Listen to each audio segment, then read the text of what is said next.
Hey, welcome back to my channel. In today's video, let's talk about homeowners suing D.R. Horton in Florida.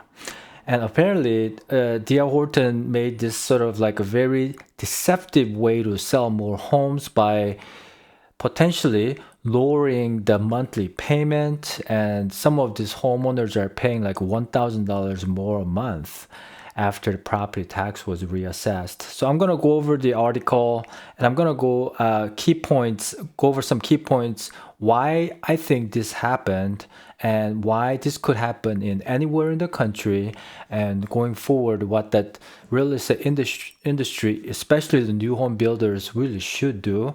So I'll cover all of that. Let's look at the article to see exactly what's going on. It says the lawsuit seeks to stop the defendants from luring homebuyers into buying more expensive homes with the larger mortgages and get back all the money the homeowners lost. Under the Racketeer Influenced and Corrupt Organization Act, which is called RICO, homeowners may be entitled to 3 times their out-of-pocket losses. And according to the lawsuit, the D.R. Horton targeted prospective homeowners by promising low, affordable monthly payments. However, the company lowballed the true monthly costs because it excluded the majority of the required property taxes. Says the lawsuit alleges that D.R. Horton and DHI Mortgage, which is an in-house mortgage company, were running a monthly payment suppression scheme to mislead first-time homebuyers into thinking their total monthly housing cost would fit their budget. Senior attorney, they preyed on people's faith in American dream of home ownership to lure them into unaffordable, deceptive deals. Let's see.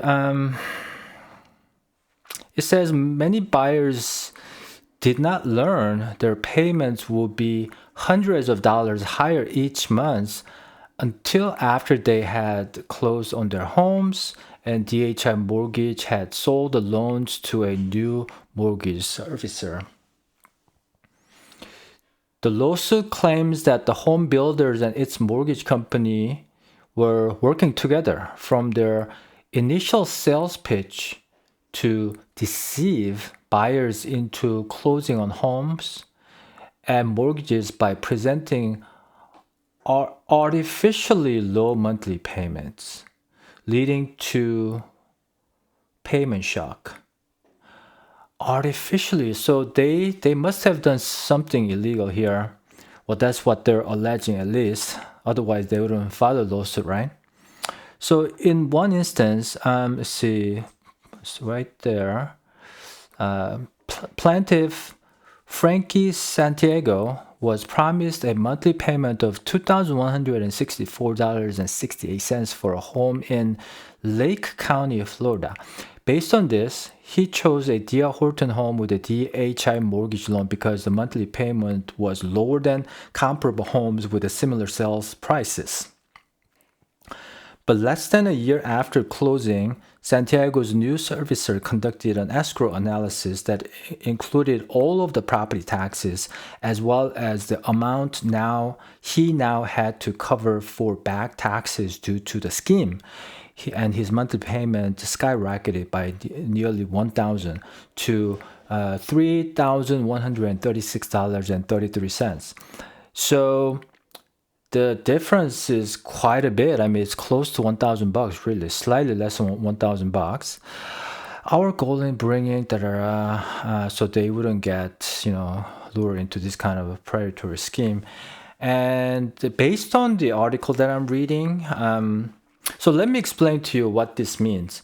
So when you look at brand new homes, the current property taxes of brand new homes typically only shows the land value. So when the builders buy a chunk of land, let's say they want to build like 200 homes in that land, the builder still has to pay for the property taxes for the bare land. And because bare land don't have any homes, the value is much lower than when the homes are built, right? And a lot of cases, in like for example, in my market, like let's say $600,000 homes, the land value alone will be maybe $200 a month, maybe $300 a month. But what happens is once the home is built, I think the year after that, or when the home sells, the county assessors basically reassess that parcel value with the home.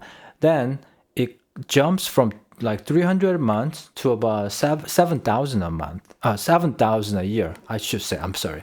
So 300 a year. That's what it is. So 300 a year, jumping to 7,000 a year, and 7,000 a year divided by 12. That's like monthly the property taxes, and that's my guess on how it happened. Because if you add that up, like 2,100 monthly payment, that means they bought home like close to like $300,000, right? And then $1,000 increasing monthly payment, meaning the property taxes are somewhere in like $12,000 in that neighborhood, which is really high.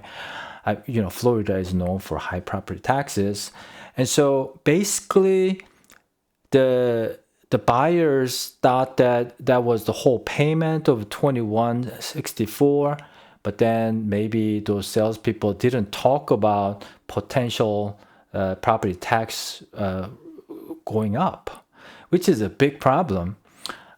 So based on that, like none of the property taxes were actually included except for just the land only property tax amount, which is probably the difference between 3136 minus 2164. So that's, whatever, $30 or whatever that is.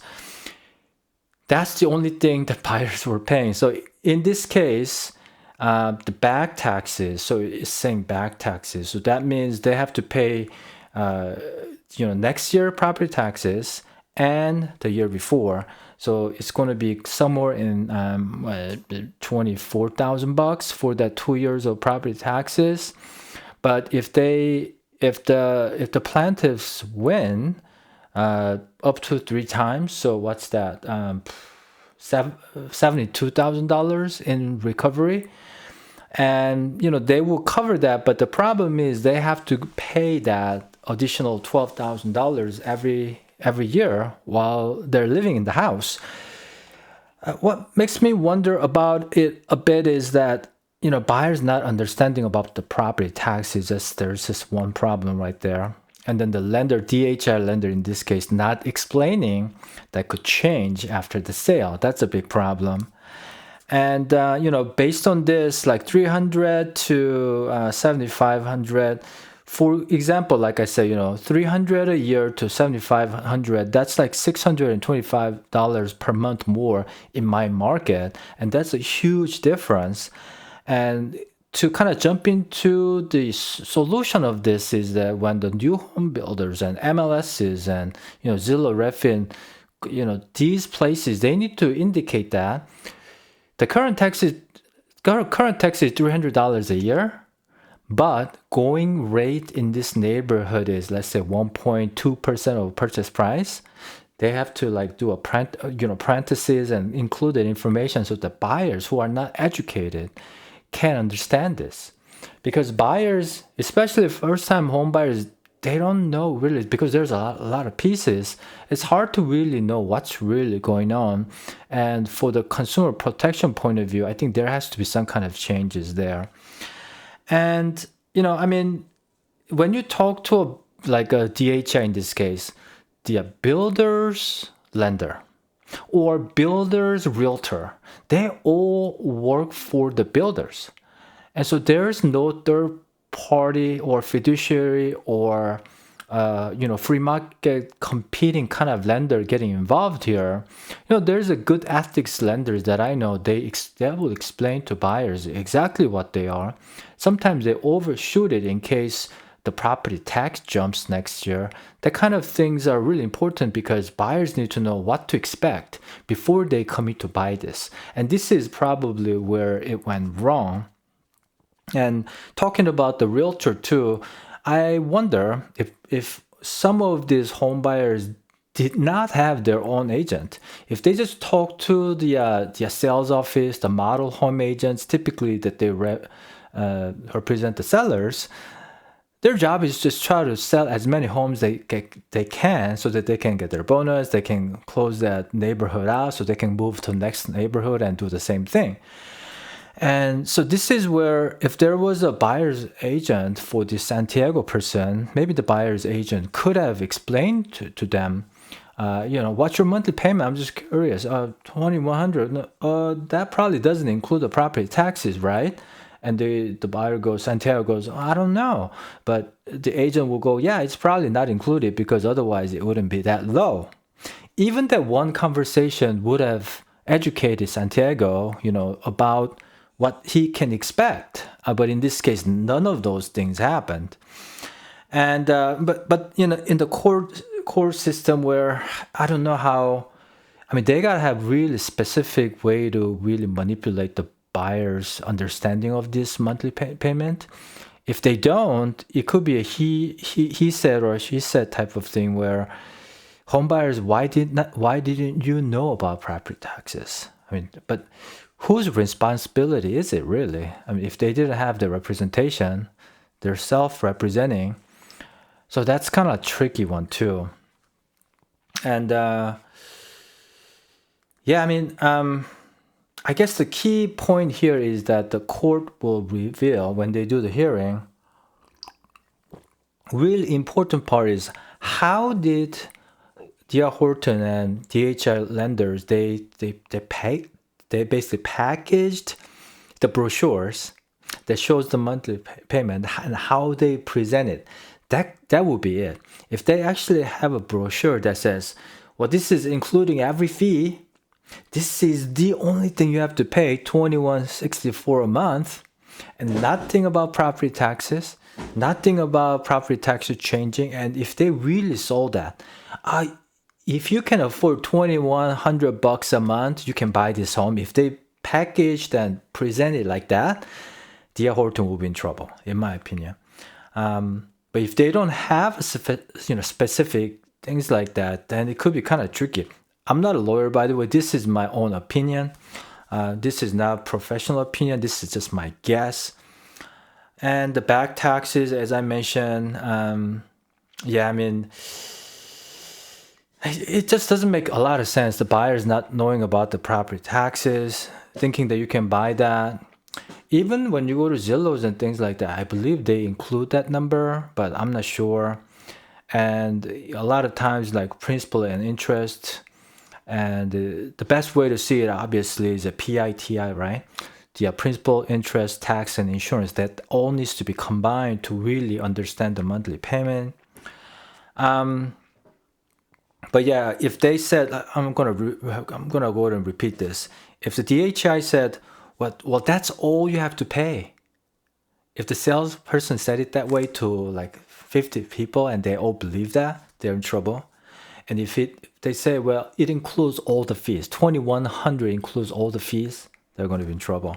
So like I said, going forward, I think all the websites really should show, like if it says like $300 dollars a year property taxes, they need to do apprentices. This will change after home is completed and sold, so that buyers don't get hooked on schemes like this or very deceptive. In a way, a lot of lenders are still doing that. When they say monthly payment, they only talk about PI, which is principal and interest. If you don't include the insurance and property taxes, that buyer is going to have a heck of time paying that whatever, $5 to like $1,000 a month extra payment. I'm going to even go further. you want to add maybe 1 or 2% of annual maintenance cost of a purchase price, and add the utility cost. Utility means like electrical, water, sewer, garbage, internet. You know, at least those 4 things need to be included to give you a really good understanding of a heat and cooling bill. Like in Arizona, I want to know what my summer cooling bill is like. My guess is somewhere in the like $400 if I run AC all summer long. Same thing in like Minnesota. Without heat, you can't live in Minnesota, right? From like I used to live there, so like from October to about March, you have to constantly run the furnace. And if you have, let's say, not a good system, you could end up paying $600 a month. Then you need to know that. And without knowing that, the monthly payment doesn't mean really much. So just last point, for the buyer, you may actually ask the home seller when you're making an offer, hey, can you share your utility bills? What is it like? What's the average a year or peak of the month for the summer for the AC and winter for the heat? What's the like a water sewer fee like? Do you even have internet? High-speed internet that I need for my work. I mean, those things you need to kind of ask. It's really running a simulation in your head and talk to your buyer's agent and say, what is it like to live here and what does it cost exactly to understand that. I mean, obviously, when you're buying a brand new home, the brand new home builder salespeople wouldn't even know that. They wouldn't even know what it would like to live there. So in that case, when you're buying a brand new home, you have to do more homework. How is this neighborhood like? What was here before? Was it like a trash dumpster land, or was it just natural land? Like, is there like a hills where slides can happen? The landslides. Are there any other future development? How many subdivisions are gonna build north of me? And the other thing, one last thing, the HOA. HOA is a big monster these days. I mean, HOA fee could eat up easy $150 extra a month. And that doesn't include anything. One little playground and they slap on $150 a month. That never goes away. So you need to know all of those things. And so, yeah, in this case, I don't know when the hearing is or anything like that, but this is about a week ago. It'll be interesting to see. And, if the new home builders need to, step up the game and really be more transparent, because a lot of home buyers buy brand new homes without any buyer's agent.